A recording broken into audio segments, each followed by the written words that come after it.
Le nom de notre centre de référence est le CERFCO. Il s'agit du Centre national de référence pour les maladies rares des vaisseaux, du cerveau et de l'œil.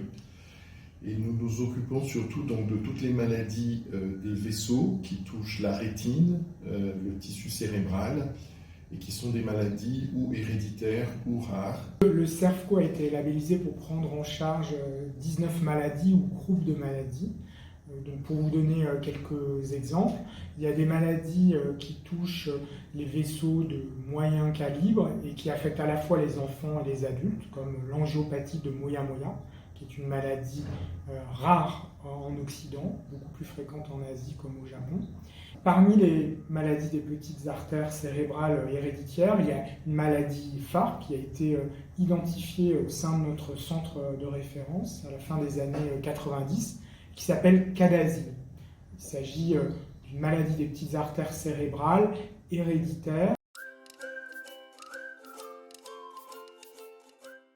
Ce centre réunit des expertises dans de nombreuses spécialités, la neurologie, la neurochirurgie, la neuroradiologie interventionnelle, l'ophtalmologie, la radiologie au sens assez large, en particulier la neuroradiologie générale, mais aussi des professions comme les psychologues, les rééducateurs fonctionnels, les orthophonistes et de nombreux autres métiers autour finalement de la prise en charge du handicap des événements pouvant survenir au cours des maladies rares des vaisseaux du cerveau et de l'œil.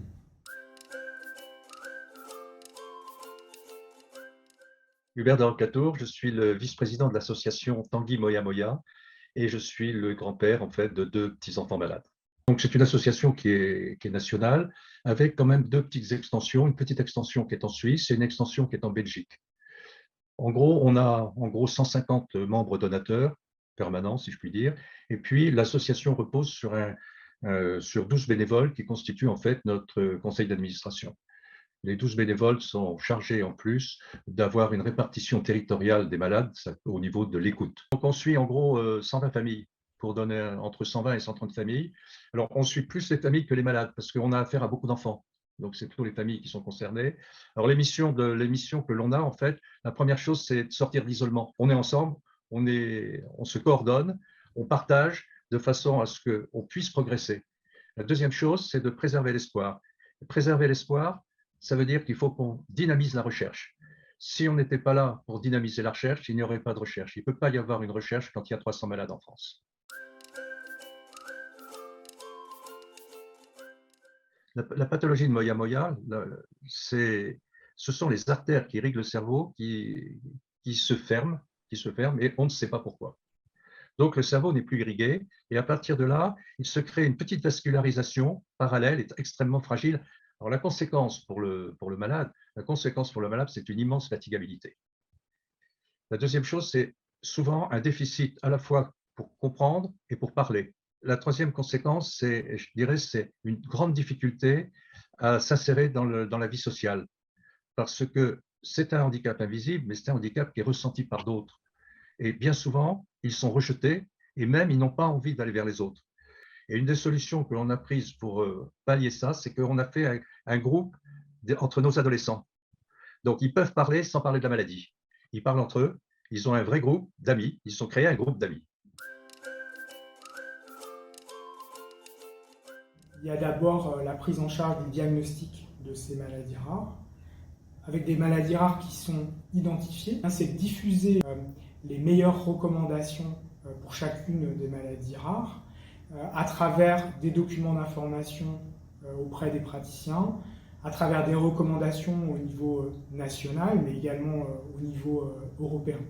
Et puis, il y a bien sûr des missions liées à la recherche qui visent l'identification de nouveaux traitements innovants pour chacune de nos maladies rares.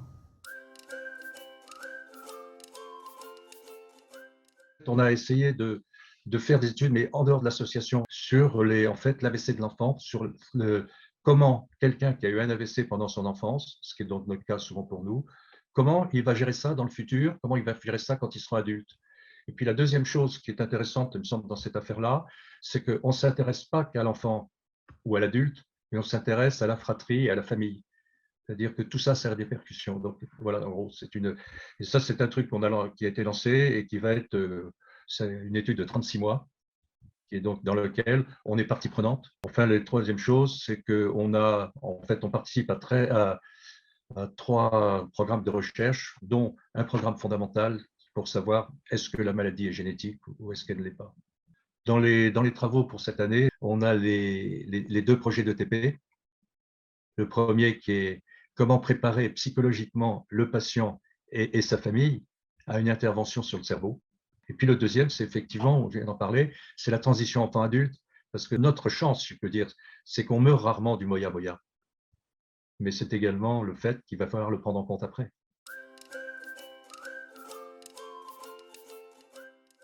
Nous avons par exemple ainsi développé des outils qui sont en cours de validation encore pour évaluer les patients, mais à distance, grâce à l'ordinateur et à des jeux permettant de mesurer les performances cognitives des patients. Et je voulais aussi insister sur nos maladies des vaisseaux cérébraux, qui sont des maladies chroniques, qui évoluent très lentement au cours du temps, avec des événements aigus. Et un des rôles du centre de référence, eh bien, c'est de mieux déterminer les prédicteurs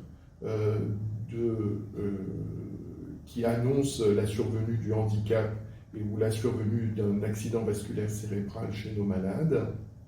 Et ceci est fait dans différentes maladies, au cours par exemple de la maladie de Moya-Moya, au cours des cavernomatoses cérébrales, dans une maladie des petits vaisseaux comme CADASIL. Ceci est clé pour que l'on puisse avoir demain des outils thérapeutiques, mais qui soient adaptés à chaque patient et à chaque stade de la maladie. Le plus important, c'est de sortir de sa maladie, de penser qu'il y en a d'autres et toujours de penser aux autres, jamais penser à soi.